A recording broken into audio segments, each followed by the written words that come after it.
Principal Madam, all staff members and students, good morning all of you. આજનો મારો વિષય છે પ્રેમકથા. એક જમાનામાં એક સંત થઈ ગયા. તેમનું નામ હતું થોરો. હવે એક મહાન સંત હતા. તો એકવાર એમના શિષ્યોએ એમને એક પ્રશ્ન પૂછ્યો કે ગુરુદેવ, આપના જીવનમાં આપના દ્વારા એક પણ અણુ જેવડી પણ નાની ભૂલ થયેલી જોવા મળતી નથી. એ અમે અમારી નજરે જોયું છે.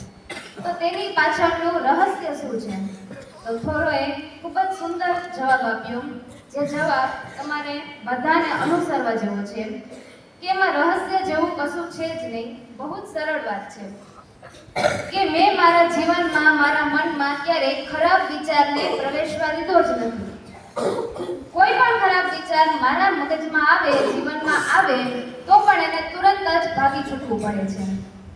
જીવનમાં કોઈ પણ ખરાબ વિચાર આવે છે તો તેના દ્વારા એક ખરાબ કર્મ જન્મે છે અને એ ખરાબ કર્મ આપણા પૂરા જીવનને વિનાશ કરી શકે છે. આપણે ધ્યાન રાખવું જોઈએ કે સારા વિચારો જ સારા કર્મને જન્મ આપે છે. જો સારું વિચારશો તો સારું કરી શકશો. આ બ્રહ્માંડ છે એ તમારી પોઝિટિવિટી અને નેગેટિવિટી બેય એક્સેપ્ટ કરે છે. જો તમે પોઝિટિવ વિચારો છો તો એ એક્સેપ્ટ કરે છે અને એના રિપ્લાયમાં તમને જે સારું વિચાર્યું હશે તે કરશે.